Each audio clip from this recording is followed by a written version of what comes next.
All right, let's move on to the next one. Jenny Johnson from Santa Cruz Supervisor Bruce McPherson's office is going to talk about the Monterey Bay Community Power Program. Thank you. Thank you so much. Thank you so much for inviting me today to talk about this program. I'm here with my colleague J.M. Brown, who I think is going to pass out some materials to you that you can keep. And also I'm here with the Sustainability Manager of the County of Monterey, Dan Cruz, both of whom are experts in the field of energy, community power energy. I find it a little bit ironic this morning that I'm in front of the Taxpayers Association because this is not a program that requires any new taxes, but I think it's really important because it has a huge economic vitality component to it. It's self-sustaining financially, and I apologize for you because you've seen this twice now. This is your third time around.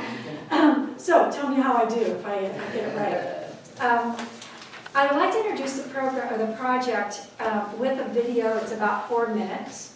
And one of the nice things about the video is it's a lot more entertaining than a PowerPoint. It also encapsulates what we've been working on for the last 3.5 years to investigate the feasibility of doing a community choice energy agency in the Tri-County region, Monterey County, Santa Cruz County, and San Benito County. I do work for Santa Cruz Supervisor Bruce McPherson, who was your assembly member and senator for quite a while. This became a Tri-County effort because of his influence and footprint in this community. It has a huge amount of environmental potential as well as economic vitality potential for our community, and it's a really exciting prospect. What we've done in the last 3.5 years is partner with all 21 of those government entities, those 3 counties, all 18 cities within those counties, to investigate the feasibility of establishing this type of agency. We raised $400,000, not from our general fund money, but we raised it from grants and community fundraising. And we have used that money to do a technical study to investigate the feasibility of providing an alternative to PG&E to provide our electricity. Greener and cheaper potentially, but definitely more local. So I'd like to, with that brief introduction, JM is still being our great paper monitor.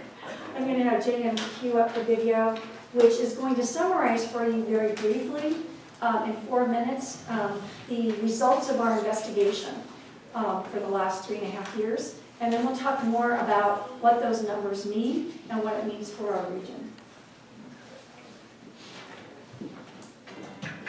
It's not often that a community has a chance to join together to change the world they live in. What if we could create skilled permanent jobs, empower our local community to make its own decisions about where its electricity comes from, and reduce climate warming greenhouse gas emissions? What if we could do it without any new taxes or new costs to local governments, and without raising rates? The moment has arrived. Monterey Bay Community Power is a regional initiative to provide electricity to businesses and residents throughout Monterey, San Benito, and Santa Cruz counties. Using the state-approved community choice energy model, communities can choose clean power and create jobs. Surplus revenues that would normally flow to PG&E stay local. Customers also benefit from a higher level of accountability because Monterey Bay Community Power will be a local public agency. It's all about choice. Current customers will be able to choose Monterey Bay Community Power or stay with PG&E to provide electricity. Power lines and delivery of electricity will continue to be handled by PG&E, ensuring the same dependability, customer service, and billing process. Monterey Bay Community Power customers will pay for their cleaner electricity through a line item on their PG&E bill. Again, rates will be equivalent to PG&E's.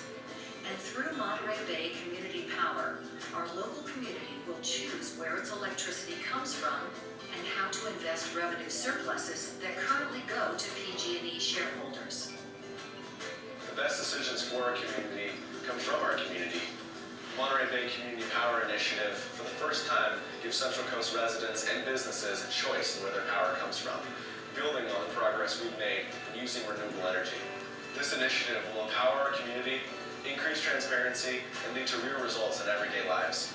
Monterey Bay Community Power will purchase clean, renewable energy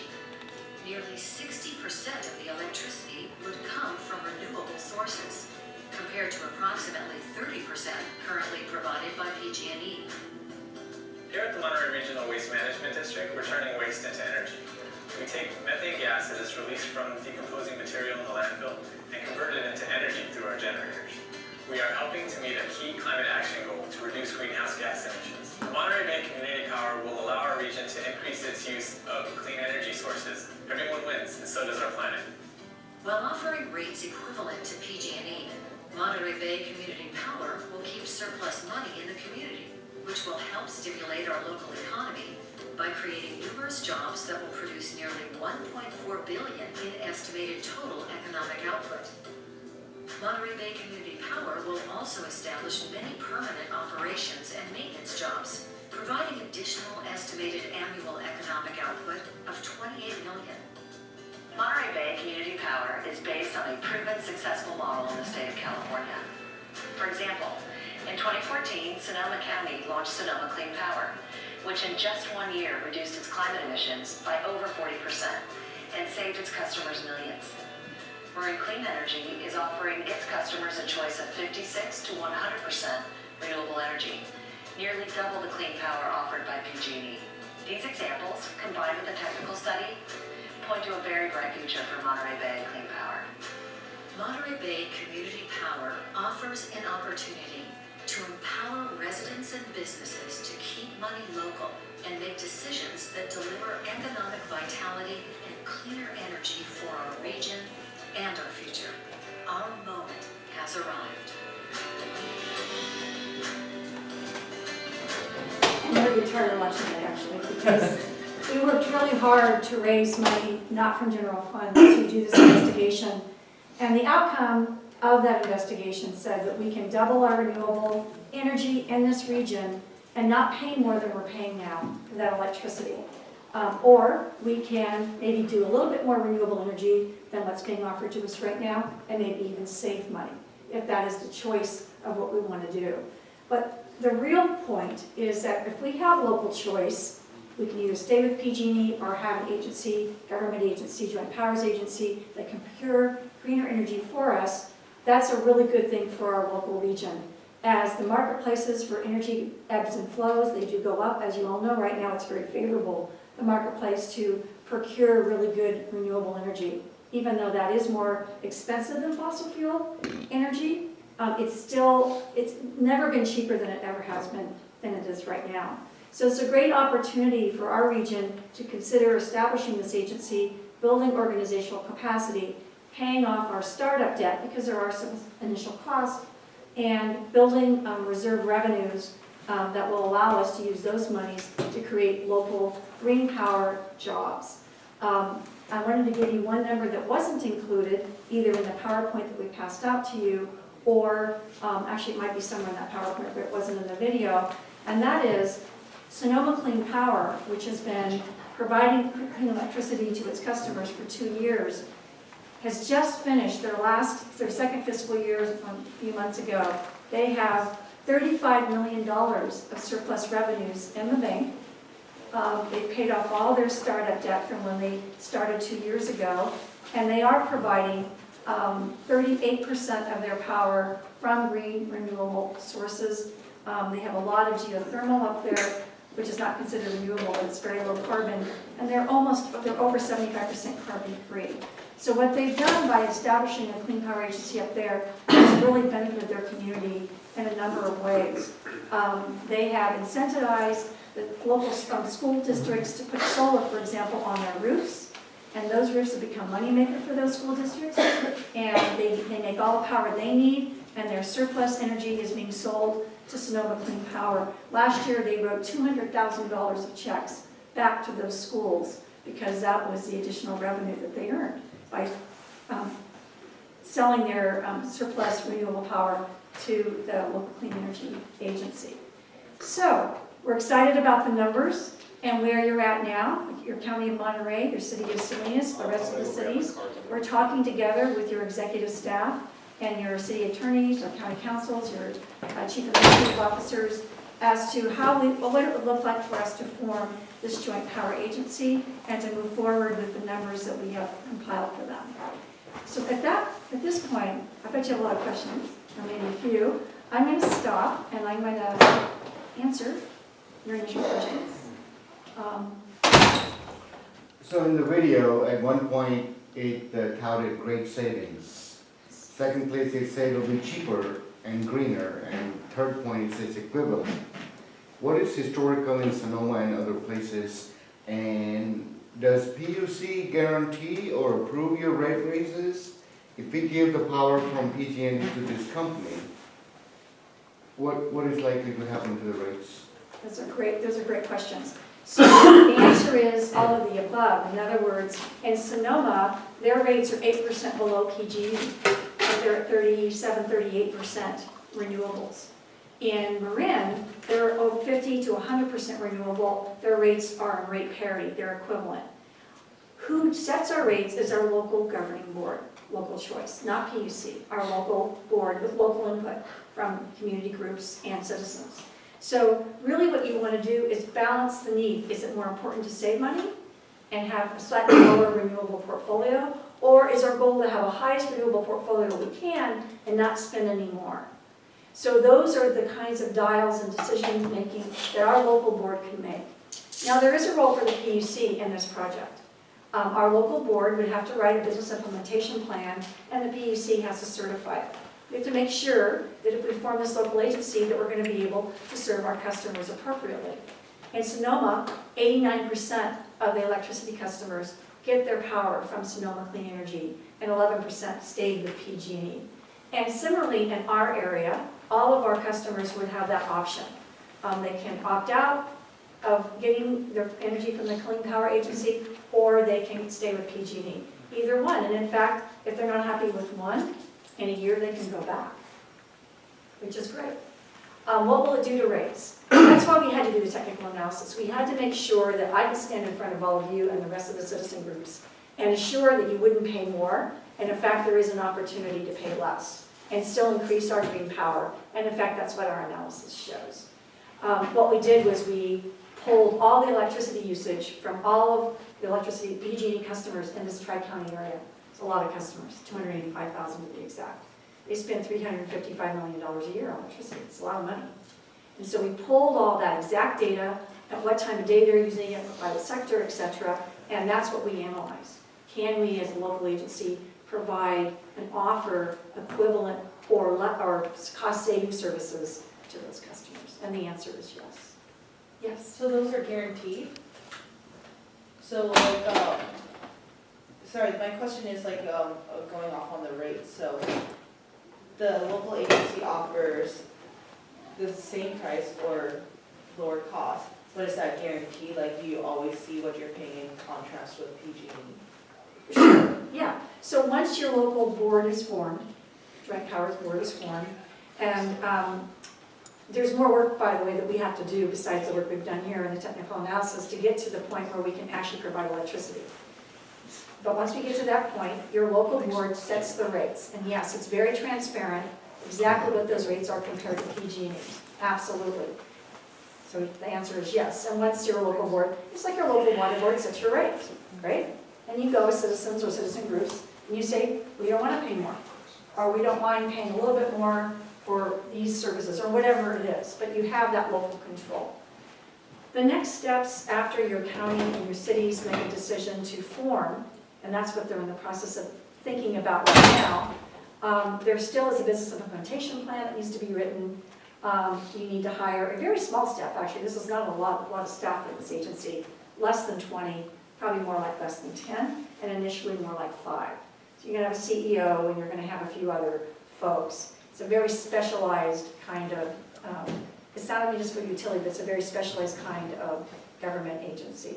And once that's formed, we can form by this October or this Thanksgiving, we can finish our due diligence work, and then by next October of 2017, we can start providing the option of electricity to the customers.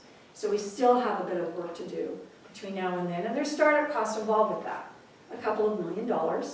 That startup cost gets paid back through ratepayer revenues once you start providing electricity.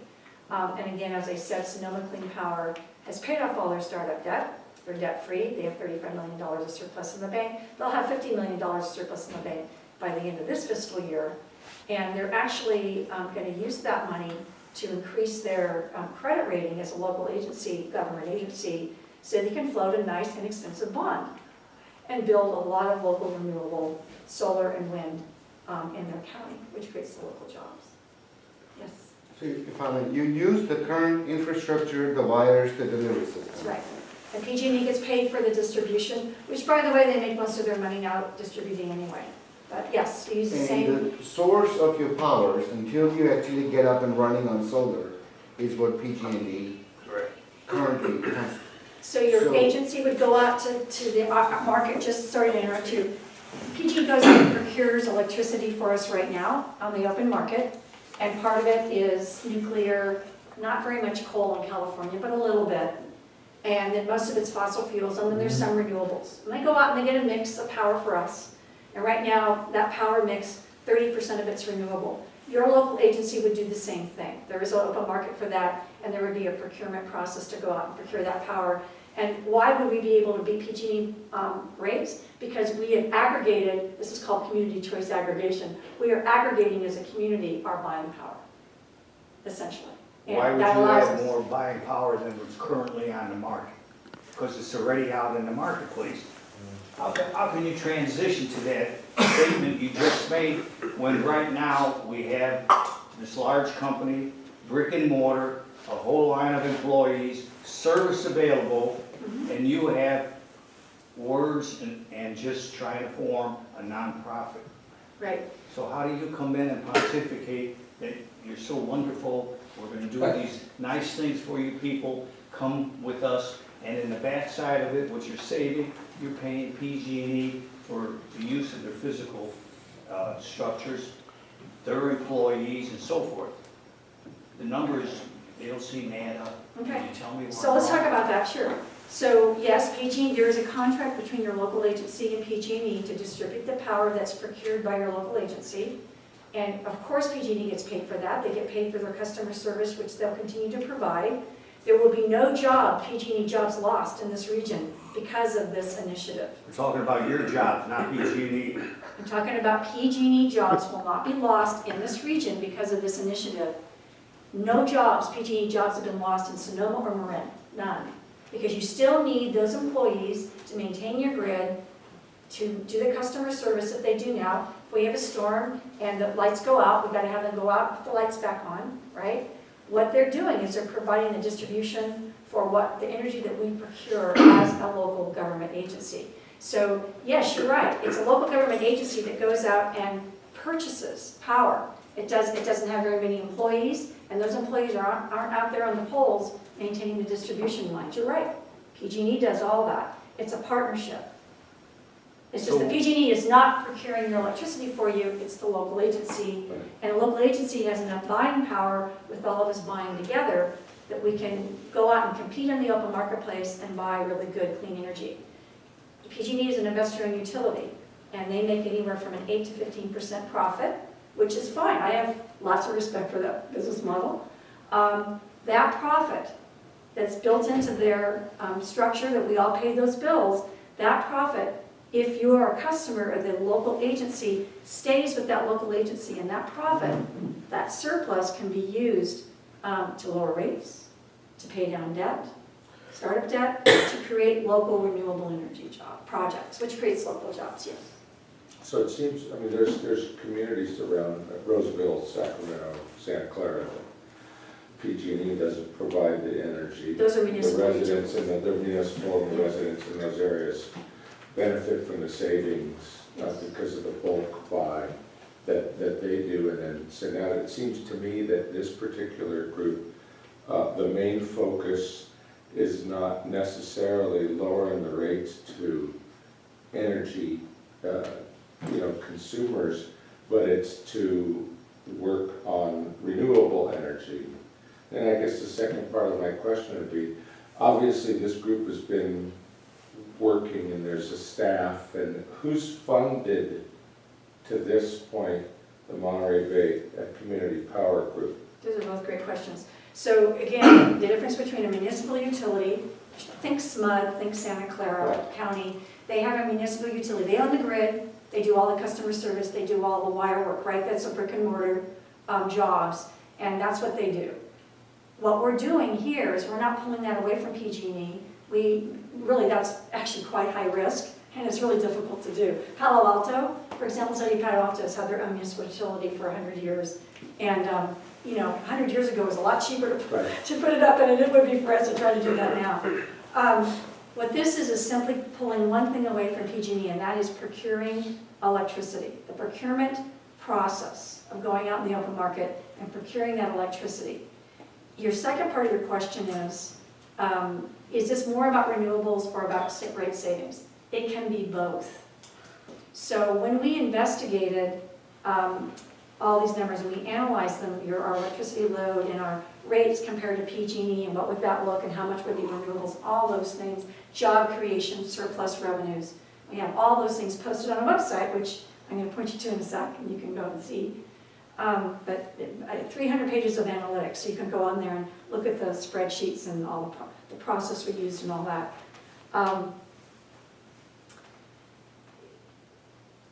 Sorry, this is the 63-year-old brain. Like you start talking and then you just stop talking, right? Anyway, it can be about both. And so that's why we have a local board. How do we use our surplus revenues? Do we lower rates or do we buy more renewables?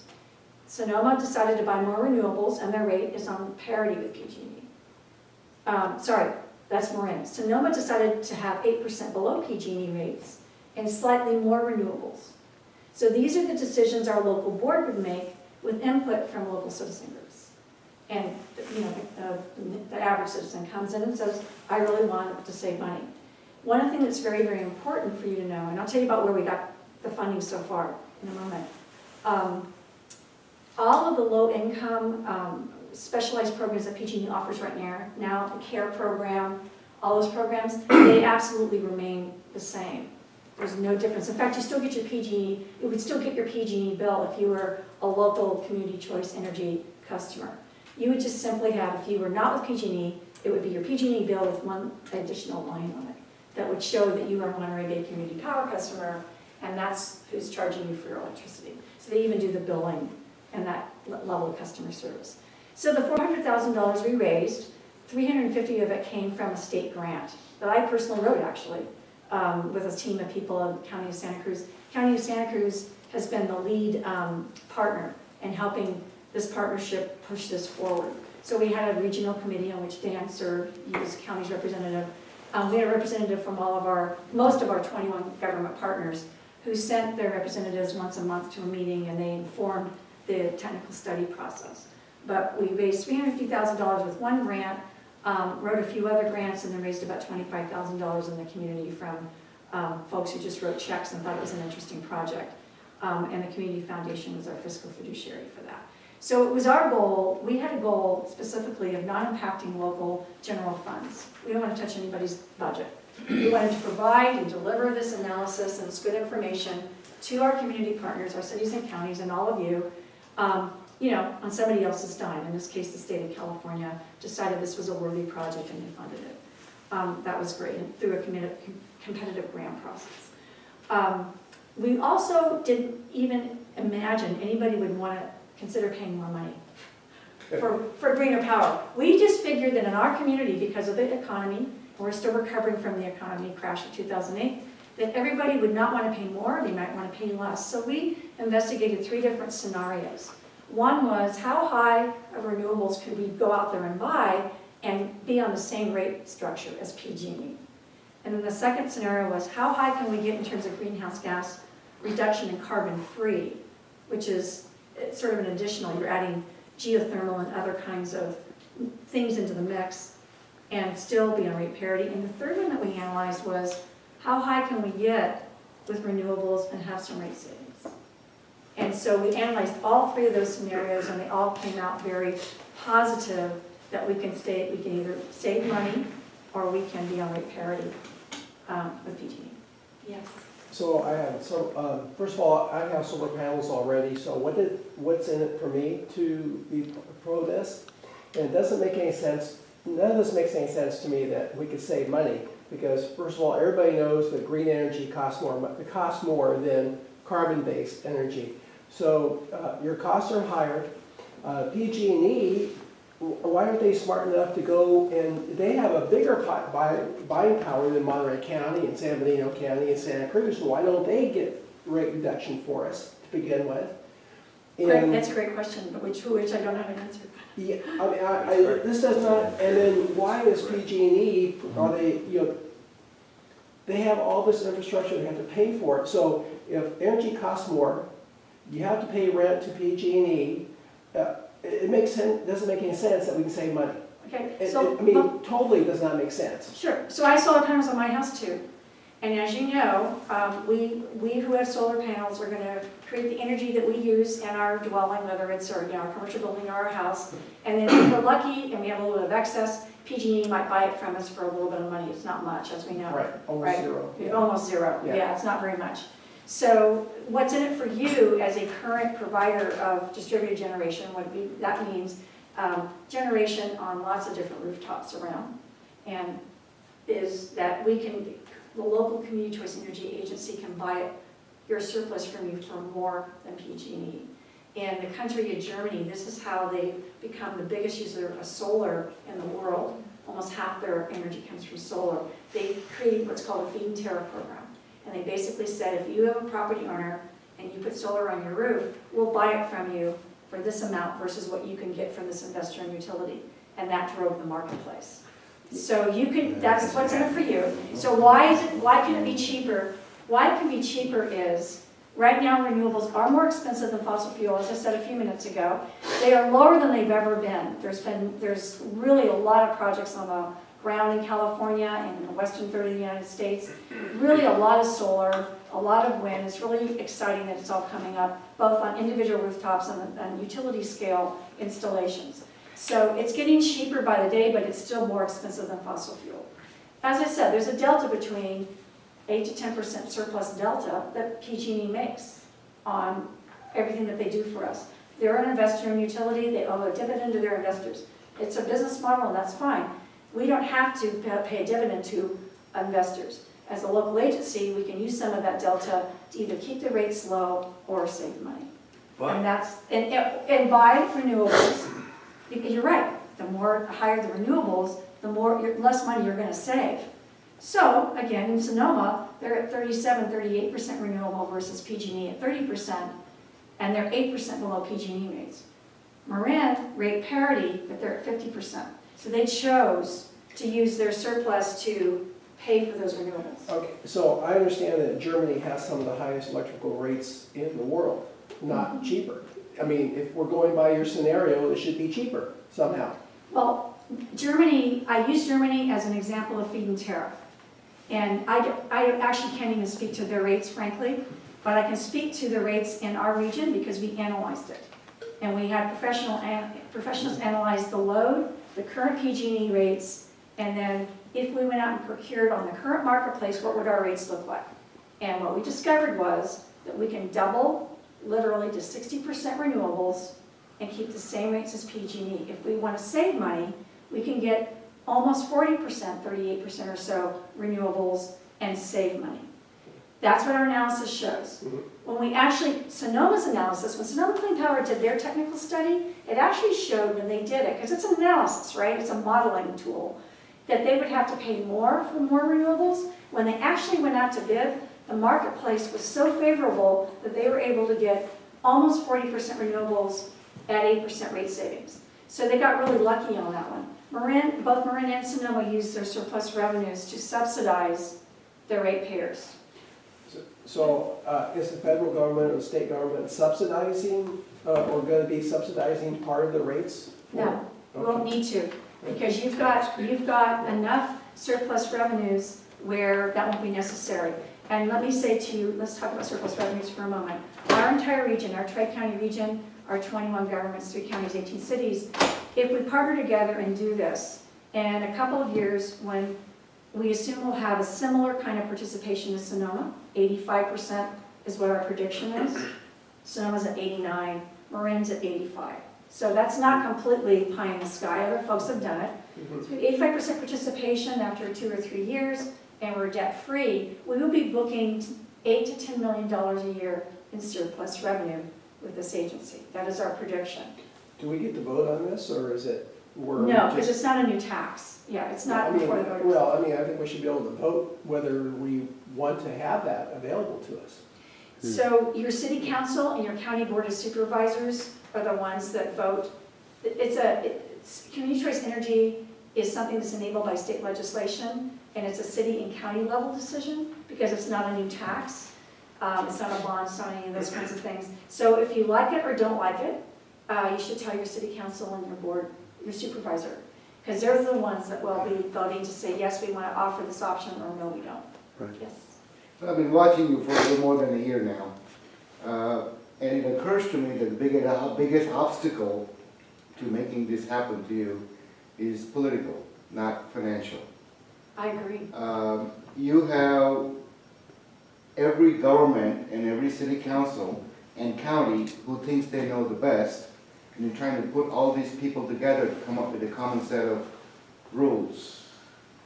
And who represented what weight on the main governing body? Yeah. How far have you gotten onto that one? That's a quick question. You just nailed the biggest risk, and the biggest challenge is political, and it's the governance model. We're talking, the executive staff of the cities and counties are talking right now with their attorneys because they haven't answered that question. There was your committee, your Tri-County committee, that Dan had to leave, but he was on that committee for the county. They made recommendations to your city council, your boards of supervisors, on best management practices, on governance, on structure, on voting structure. They made some recommendations. They looked at what Sonoma did, they looked at what Marin did. By the way, County of San Mateo just formed Peninsula Clean Energy. They looked at, our committee looked at what they did. They looked at their documents, they looked at their legal advice, and they made recommendations. And the recommendations that they made, our committee made, was that as many of our 21 partnership form as possible, but recognizing that probably not all 21 will want to form.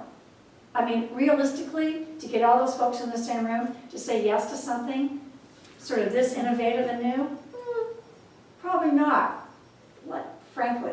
So it's possible for the early adopted cities and counties in our region to form if they want to move forward, and the others can come along later. That's actually what happened in Marin, and that's what actually happened in Sonoma. So for those cities and counties that are feeling a little risk adverse, not too sure, and let's see if they do it, and they do it okay, and let them take the risk. They can come along later, and that'll be okay. That'll be okay. There'll be an on-ramping process. Yes.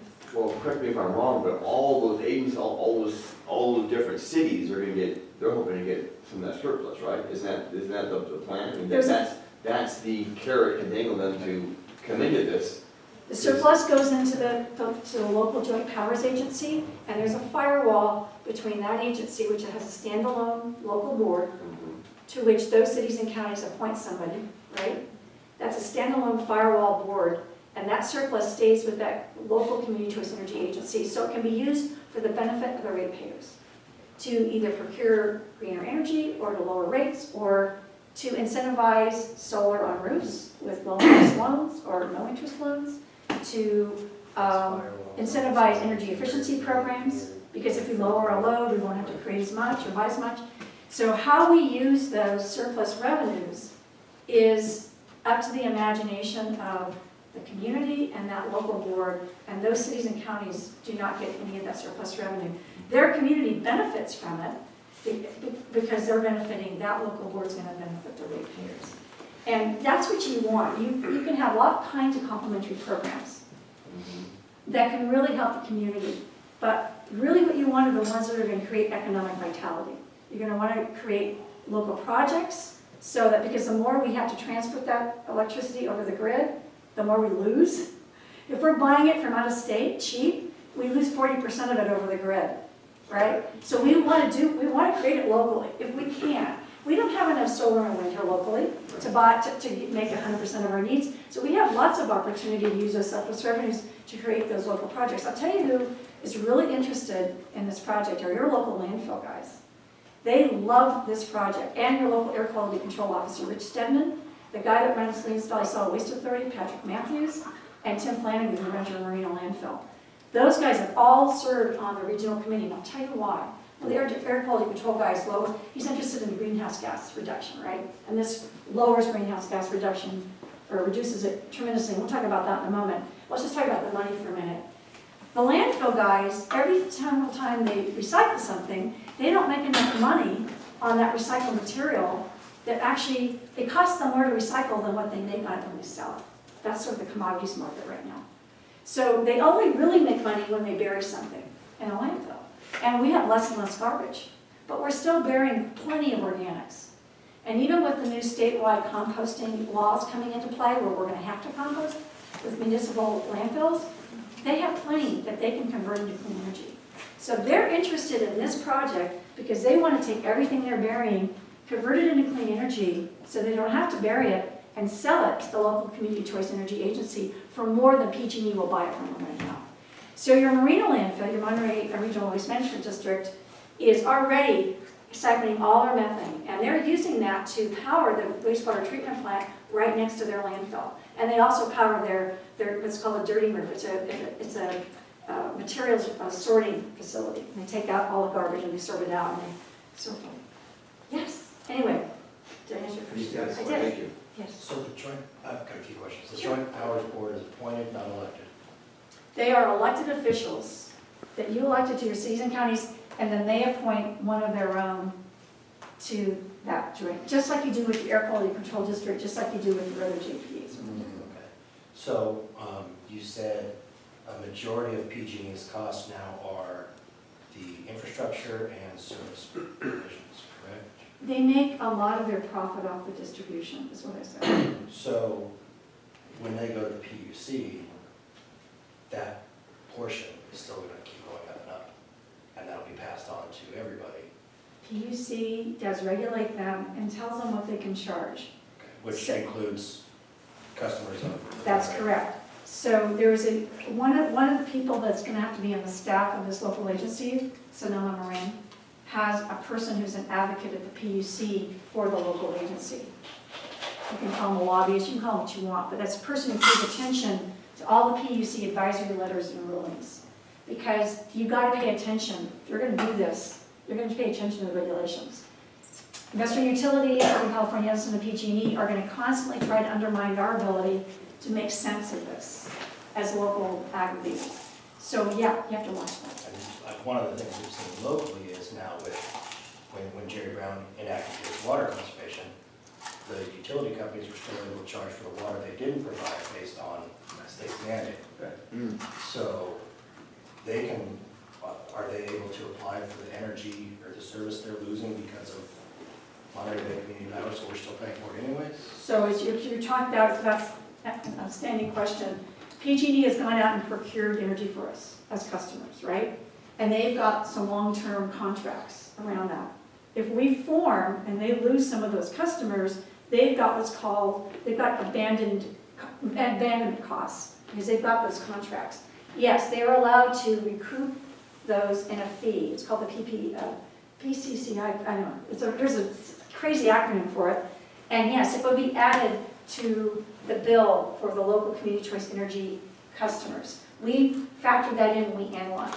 We do want to make sure that PG&E stays whole, because after all, we want that customer service. They're going to be our partner, and we want them to be whole.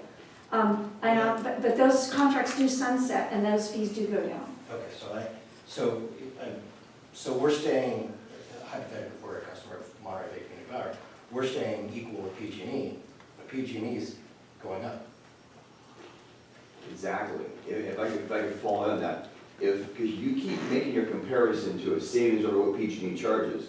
If PG&E now has lost the bulk of these three counties, then they need to make it up somehow. Their 50% profit is gone. So that means they can raise their rates even more, so it makes it easier for you to say, we're saving you money. Well, no, if their rates go up and you're lower than them, that's only because you've increased the cost of PG&E in order to stay below them. And that's my huge concern. Is that kind of like? Right, okay, so actually they're, if you've been reading the papers, you've probably seen PG&E has proposed some pretty high increases to the PUC. PUC has to approve those, and most of them are in natural gas, by the way, which PG&E continues to provide, right? So I don't disagree with you. Will they try to find another way to make the money somewhere? Sure. That's their business model. Sure. But again, we could go back to look at the experience of Marin Clean Power and Sonoma Clean Energy. Marin's been live for 8 years, and Sonoma for 2. So have the PG&E rates skyrocketed in those counties? The answer is no. Okay? And as citizens, we need, in a local community choice energy agency, we got to pay attention to the PUC and whether they approve our rate increase or not for PG&E. We have to be able to be in there and say, that's not justified and here's why, right? So yeah, PG&E has an army of attorneys and they're writing letters constantly to the PUC all the time. I used to run, you might have heard this organization, Ecology Action. I used to be their CEO up until, how many years ago, Jan? 4. Gosh, it's been a while. This is my retirement job. Ecology Action had over $50 million under contract with PG&E to do energy efficiency work. And I'm very proud of that work, actually, and they continue to do that work today. They run the Energy Watch program that AMDAG does in our communities. Ecology Action does. A statewide nonprofit, and I'm really proud of all that work. And PG&E is a great partner, so I know exactly how they work. But they are an investor-owned utility. That is their business model. They write checks to their investors. So that is the one thing they're going to concentrate on. If you think about all the troubles that PG&E's had in the last decade, it's concentrated on, they write those checks first before they take care of gas line safety and other things, right? And now they're catching up. So do I think their business model is outdated? Yes. Do I think this is going to catch up with them? Yes. I think there's over 20 cities and counties in our state, besides our own 21, and besides San Mateo, which is 1 county and 8 or 19 cities, 20 other cities and counties in our state looking at this right now, community choice energy. So at what point is there a tipping point where Southern California has some PG&E can't make their business model work? I don't have that answer, but I can tell you it's a problem. Yes. Yeah, my only thing was we're still reliant upon the PUC, and PG&E is still going to try and get their people on the board and get favorable decisions. And Yep, gotta watch like a hawk. Yep. Yeah, but you're gonna have problems like Sun Power out of Southern California. Okay, they went out, they went all this green energy and so forth. Company is out of business. Musk just went in and bought them out. Okay, so here comes your group. We're gonna create jobs and everything. I don't see any creation of jobs. Can you tell me how many jobs your consortium is gonna provide? Saying that we're getting all our service from PG&E, and yet you're over here on the other side saying we're going to create a lot of jobs. And save money too. Yeah, it doesn't add up in my arithmetic. They're gonna create jobs, Rick. Clerical What will jobs. happen is the surplus money will be used to build solar and wind plants. That's when the project labor agreements are going to be put on. But to this point, throughout the United States, the climatologists said solar, no way, shape, or form will ever be able to overcome fossil fuel that runs this big machine called the United States. Economically, Our electricity And so load forth. cannot be made up by solar. no way. And And you're even though absolutely right. Obama's closing up all the It doesn't matter milk, because they're Monterey gonna Community come Power back. is going to be run by political elected officials. Exactly. And if you have Back to elected politics. officials who say, we don't believe that, we want all of our electricity generated by solar, wind, and maybe something like wave power, then there it is. But we don't have any choice because she says it's not an elected, it's an appointed position. And they go Well, ahead. that's where your problem's gonna be. Salinas City Council will have a representative on it. You don't like that person, you're either gonna have to vote them out of office, and then, of course, the city council will appoint a new one.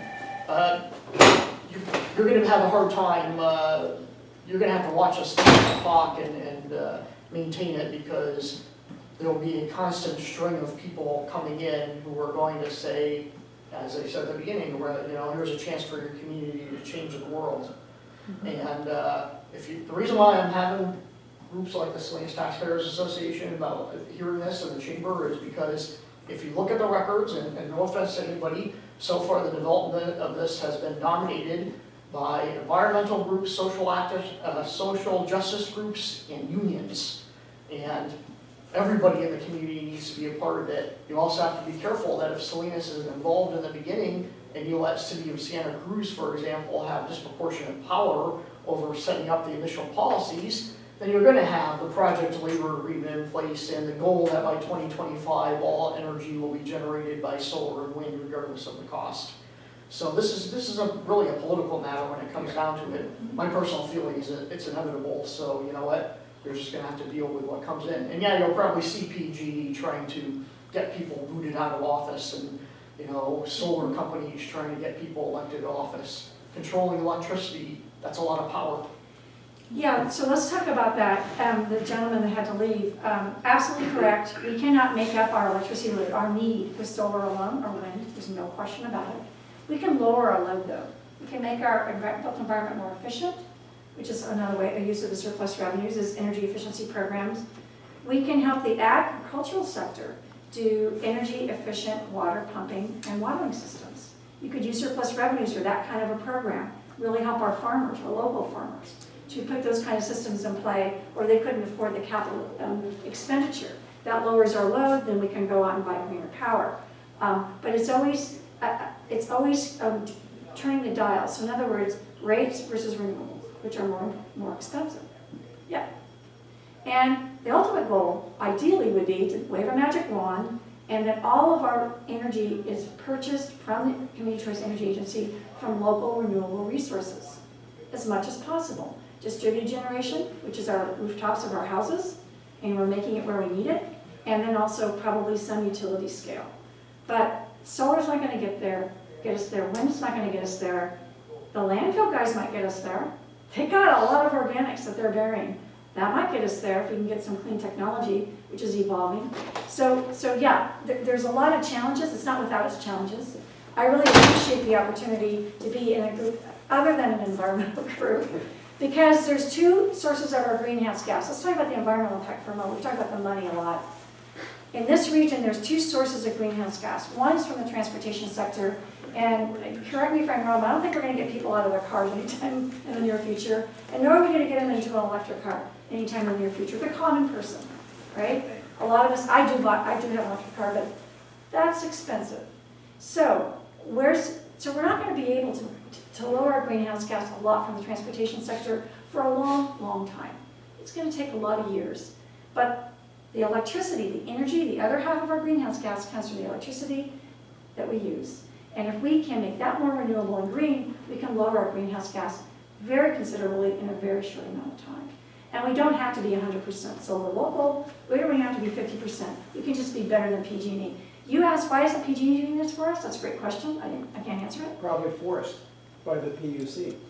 Well, PG&E is forced by state legislation, and then the PUC has to regulate it. They don't do it because they want to make money. Right. Well, they recently raised their amount of portfolio renewables to us from 19% a few months ago up to 30% now. So we are getting more now, which is great. We want the marketplace to be driven in that regard. But PG&E is going to have to provide 50% of our power renewably by the year 2030. Anyway, that's mandated by government. State law, right? Assembly Bill 32. So Everything. yeah. So they're going in that direction anyway. But right, I think you're right. That's the answer. They want to make more money, and they have lost revenues in other parts of the state. CCE has become sort of a thing now. And so at what point is their business model going to... What's the tipping point? Those are things that we need to watch.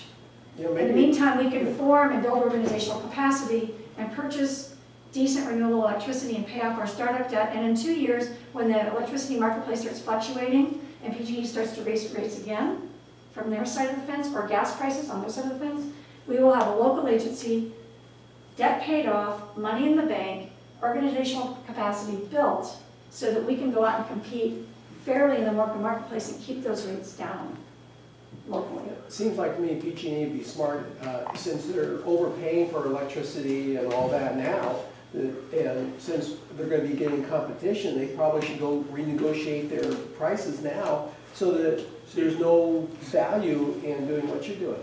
I mean, it's just Right. it's crazy to me. So what I've told our 21 government partners, it's not a matter of if, it's a matter of when, to your point, that PG&E in Southern California Edison will figure out how to undermine what makes sense for cities and counties to do this. So if we're going to do this in this region, we need to do it.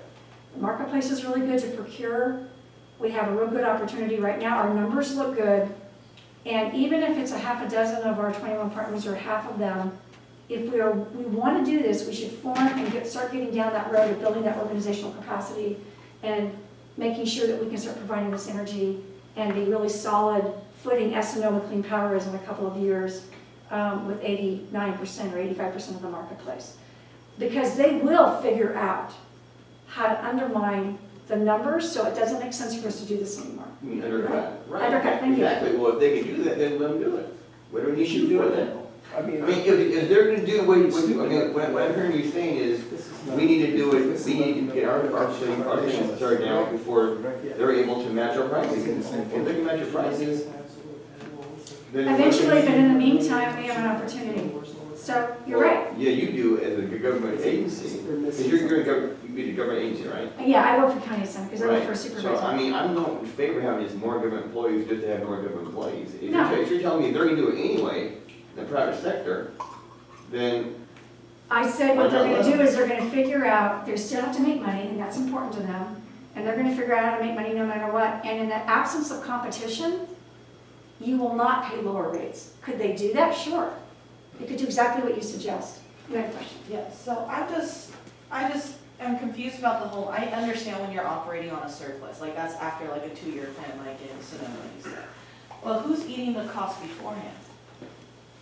Because you're saying that we don't have, You operate with a surplus from day one. Oh, okay. From day one. And you use that surplus, you put some of it in the bank, like the rest of us would always save some of our money if we had extra, right? And you pay off your debt. You do both those things in the first 2 years. Your startup debt, in this case, it might be a couple $1 million. So you're making payments on that. You want to get it down in 2 years. You want it to be gone. And you're also banking some of that. But you make a surplus from day one. Okay, so so initially you're always going to be charging the same amount as PG&E so that they're making the same profit margins. So you have that money to. Or we could keep rates lower and use some of the surplus to. But aren't you purchasing everything at a higher cost than PG&E? So how does the, but you're saying like for people who have solar panels, you're buying the energy from them at a higher cost than PG&E. You could. It could be a complementary program. You wouldn't start out with that kind of program until you had a solid financial, well-built organization that was moving forward, that had organizational capacity. So and a lawyer looking at all the PUC rulings every So the day. only incentive to initially buy into this, to be part of this program is to be greener. So there's no like actual benefit for like a person with solar panels until the organization's in place. It's a, Likely. you have to opt out of this. The incentive to be in it is that you don't have to fill out the paperwork or go to the website to say, I'm gonna opt out of this and put PG&E. That's why they have 85% of the people stay with it, because the inertia is in favor of the community. No, don't get me wrong, I think this is a fabulous idea. I just don't understand how like it's gonna operate when you're supposedly offering the services cheaper, but the plan is to buy sources out of. So let me be clear that we have enough aggregated purchasing power. We can be just as competitive purchasing power, the same as PG&E. We don't have to be the investor utility to go out and buy good, clean energy. We don't have to buy all green energy either. We're not going to buy nuclear, and we're not going to buy coal. That's just not what California does, but we certainly will buy some fossil fuels, okay? And then the answer is, how much more PG&E renewable stuff are you going to get? Or sorry, not PG&E, but renewables. Who sets the rates, what those rates will be, whether there'll be rate savings, whether there'll be more renewables, 50%.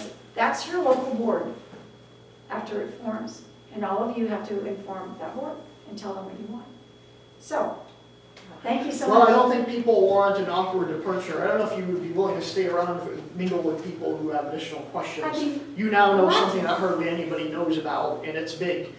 So stick around and ask the questions. Happy to do that. And you know what, we need to get people to follow this so that it's truly a democratic effort to do it rather than a few interest groups saying, hey, well, nobody's paying attention, let's move in.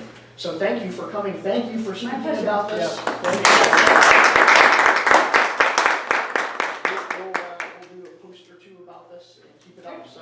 thank There you. is a website with a lot more information, 300 pages of analysis, performance, including the money and the energy load. You can go see that, and renewables.